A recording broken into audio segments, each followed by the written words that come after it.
Hi weavers, I wasn't really sure what to call this video because although I know what the problem is and what I want to show you, I don't know if it has a specific name. I don't know everything. It's true. Anyway, it's probably better something that I show you than that I try and talk about too much. So it's a problem that occurs at the edge warp thread or at the selvage.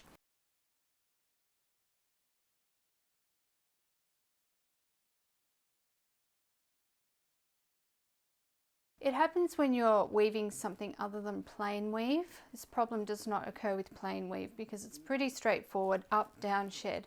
But when you change to a different weave structure, that's when this problem starts to occur. And you have a couple of choices. The first choice is you could put on a floating selvage. And the second choice is this easy fix that I'm going to show you today. So I have been weaving this pickup pattern, and right now I'm going into the down shed, and no problems there. I can see my yarn, my weft yarn has wrapped around the selvage thread there. No worries at all. Okay, going on to the next pick.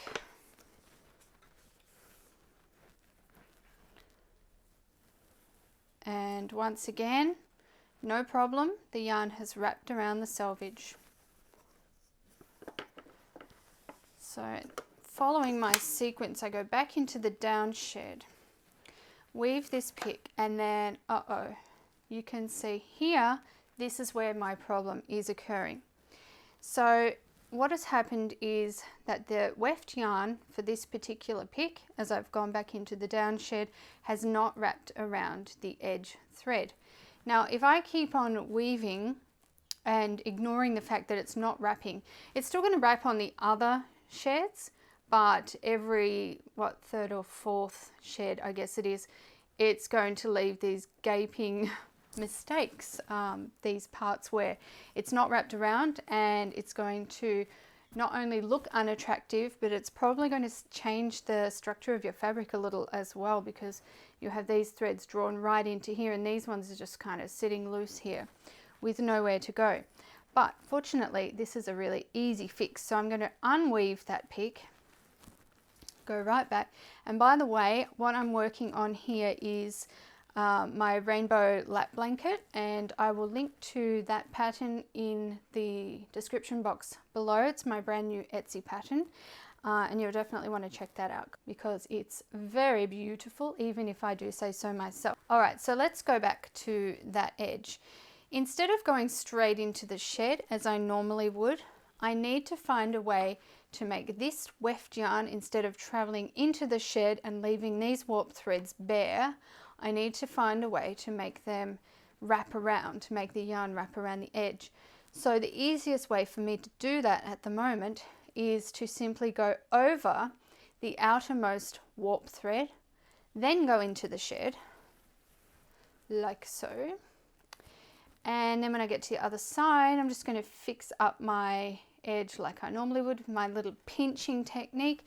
And now you can see that it has wrapped around and completely encased that warp thread. How easy is that? And like I said, you can put on the floating selvedges, but usually when I'm working on the rigid heddle loom or I'm working with thicker yarns, I don't bother about floating selvedges. I use it for finer threads on the floor loom usually. All right, so let's get a closer look of that sequence for what I just did, just in case you need the extra. All right, here we are, we're in nice and close now. So you remember that my first down shed was not an issue at all. You can see that it wraps around, no problems. My second shed was not an issue either.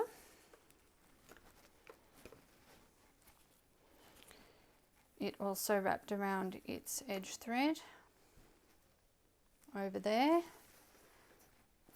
But it was my third shed, which was a down shed, that caused that problem. You see, if I go straight into the shed, I've skipped these two at the edge, which just will not do. So we'll go back and instead of going straight into the shed, I'm going to take it over the first warp thread, then into the shed,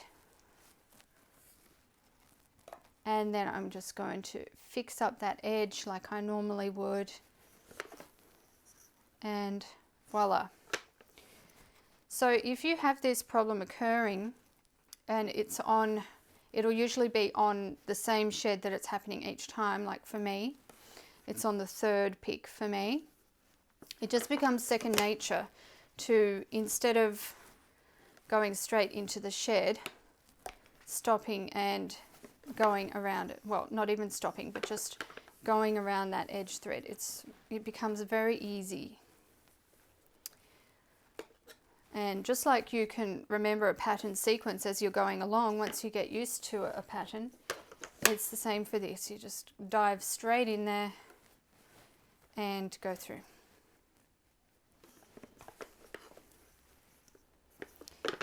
Alright, so I hope that this video was useful to you. Just another little handy tip, because as we all know, there's so much to learn in the wonderful world of weaving.